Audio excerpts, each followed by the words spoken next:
warahmatullahi wabarakatuh. Perkenalkan, saya Zalfa Zifatahira dengan NIM PO 17 2012 3058. Baiklah, di sini saya akan menjelaskan mengenai materi tentang etika dan persaingan dalam kewirausahaan. Baiklah, jadi pertama kita akan menjelaskan definisi etika kewirausahaan. Jadi etika itu berasal dari bahasa Yunani, yaitu ethos yang berarti kebiasaan atau karakter. Menurut Kamir, etika itu adalah tata cara berhubungan dengan manusia lainnya.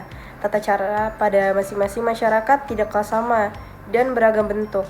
Hal ini disebabkan beragamnya budaya kehidupan masyarakat yang berasal dari berbagai wilayah. Etika dalam kewirausahaan adalah prinsip-prinsip moral yang digunakan untuk memandu perilaku dan keputusan bisnis dengan tujuan meningkatkan kepercayaan, reputasi, dan kinerja bisnis. Selanjutnya, tujuan etika dalam kewirausahaan. Yang pertama, itu meningkatkan kepercayaan. Untuk meningkatkan kepercayaan pelanggan, karyawan, dan mitra bisnis terhadap perusahaan. Yang kedua, meningkatkan reputasi. Untuk meningkatkan reputasi perusahaan dan membangun citra yang positif di mata masyarakat. Yang ketiga, meningkatkan kinerja. Untuk meningkatkan kinerja perusahaan dengan meningkatkan motivasi dan produktivitas karyawan. Selanjutnya, itu ada mengurangi risiko. Untuk mengurangi risiko hukum dan finansial yang terkait dengan perilaku bisnis yang tidak etis. Selanjutnya, meningkatkan keseimbangan. Untuk meningkatkan keseimbangan antara kepentingan bisnis dan kepentingan masyarakat. Dan yang terakhir, itu mempertahankan pelanggan. Selanjutnya, apa saja sih etika dalam kewirausahaan? Jadi, yang pertama itu ada jujur. Yaitu jika seorang pebisnis tidak memiliki kejujuran, kemungkinan besar bisnis yang dijalankannya itu tidak akan berkembang. Kejujuran ini juga berlaku dalam hal pemasaran. Jika terdapat produk yang memang tidak layak untuk dijual, maka seharusnya kita jujur. Dan yang kedua itu ada integritas. Yaitu kewirausahaan itu harus memiliki integritas yang tinggi, yaitu kesetiaan pada prinsip-prinsip moral dan etika. Selanjutnya yang ketiga itu ada keadilan, yaitu kewirausahaan itu harus berlaku adil dan tidak diskriminatif dalam semua transaksi bisnis. Dan yang keempat itu ada tanggung jawab, yaitu kewirausahaan itu harus memiliki tanggung jawab yang besar terhadap semua pihak yang terkait dengan bisnis.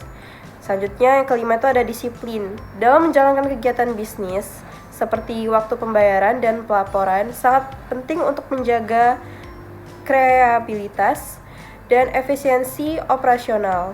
Dan selanjutnya itu ada komitmen, yaitu menepati janji dan komitmen kepada semua pihak yang terlibat dalam bisnis sangat penting untuk menjaga hubungan baik dan reputasi perusahaan.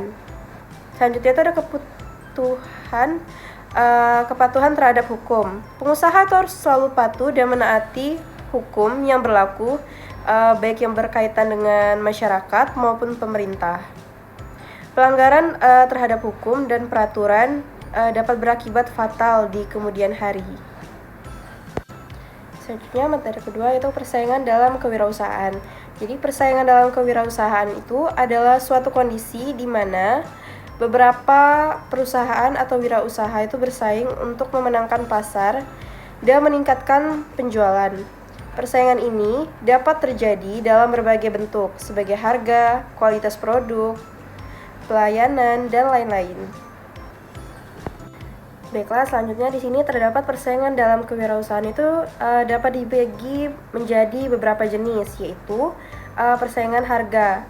Yaitu persaingan ini terjadi ketika perusahaan atau wirausaha itu bersaing untuk menawarkan harga yang lebih rendah kepada pelanggan.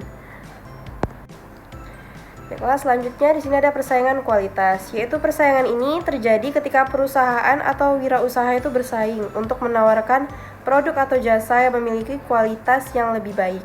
Dan yang ketiga itu ada persaingan pelayanan. Persaingan ini terjadi ketika perusahaan atau wirausaha itu bersaing untuk menawarkan pelayanan yang lebih baik kepada pelanggan. Baiklah, selanjutnya ada pun strategi persaingan dapat dibagi menjadi beberapa jenis, yaitu yang pertama ada strategi biaya rendah, yaitu strategi ini digunakan untuk mengurangi biaya produksi dan menawarkan harga yang lebih rendah kepada pelanggan. Yang kedua, strategi diferensiasi, yaitu strategi ini digunakan untuk membedakan produk atau jasa dari produk atau jasa yang ditawarkan oleh perusahaan lain. Dan yang ketiga itu ada strategi fokus, yaitu strategi ini digunakan untuk memfokuskan pada satu segmen pasar tertentu dan menawarkan produk atau jasa yang sesuai dengan kebutuhan segmen pasar tersebut.